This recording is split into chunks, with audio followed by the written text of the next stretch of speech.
crowd, the confusion and frustration it brings, and now normal sight at petrol stations within the city of Lagos. This is in contrast to the situation at some other stations. Though the product is not being sold here, black marketers have taken over the business. On seeing the camera, we could not speak with them, but we learned the price is more than 70% higher than the regulated price of 165 naira per litre. 3 days into the scarcity in Lagos, economic activities are already reflecting the harsh reality, as many commuters are stuck with no transportation in sight. When I was coming to from my house, I live in Ayege. This month I spent 400 naira instead of 200 naira. The issuer money from Ayege to Ikeja is 200. From Ikeja to Ojota is 200. How long are we going to continue with this? So government has to do something very fast. This country, we are tired about this country. I go so many fuel stations, all of them in the same queue I'm facing.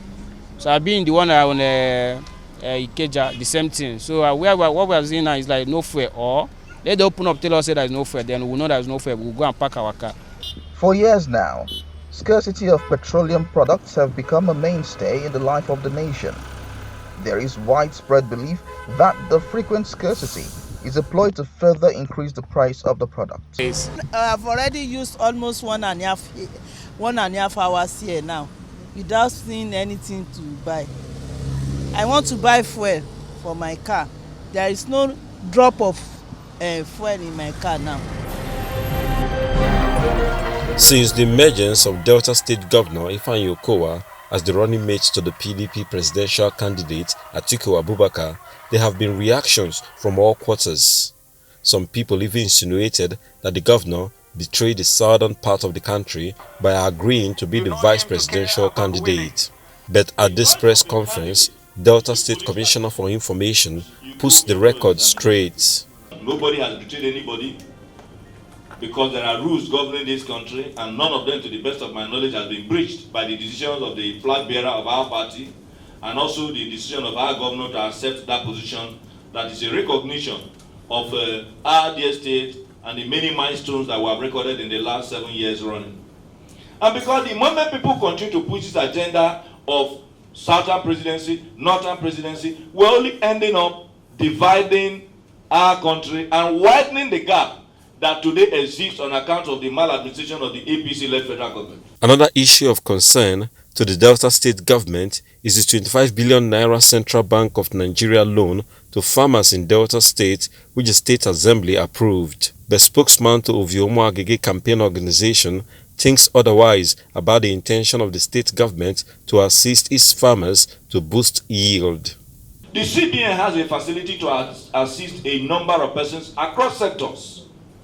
And what the CBN does is that the state government must be able to guarantee that if this fund is made available, that those individuals who the funds will be given to will be able to use it judiciously, and then for the CBN to be able to get back its funds. And Delta State government, being a very responsible government, decided to guarantee our farmers so that the CBN can make this fund available for our farmers to improve their yield.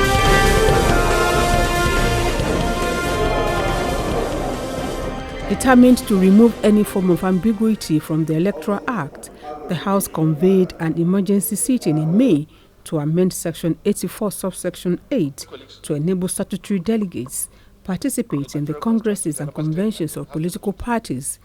Weeks after the expiration of the 1-month window for presidential assent, opposition member Ben Igbakwa moves that the House overrides President Muhammadu Buhari. Ben Igbakwa describes the absence of formal communication from Mr. President on reasons behind the withholding of assent as an affront on the Parliament. He seeks the invocation of Section 58, subsection 5. Why I am so interested in this is the complaint out there. You see, if this ninth assembly must be remembered, sir, we should be remembered by two critical bills, the PIB and this Electoral Law Act. And if we leave without putting it in order the way it's supposed to be, then I think we must have not done anything. I am not doing it because it's against anybody. It's a constitutional order, it's a rule of law, and I think it is why we are here. But he had barely finished reading his motion when the presiding officer insisted bills are not amended by motions.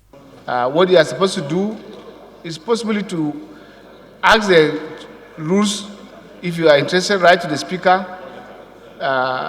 for a bill, seeking for that to happen, and then we go through the normal procedure as enshrined in our own House standing orders. All motion stepped down by the leave of the House for further legislative action. Meanwhile,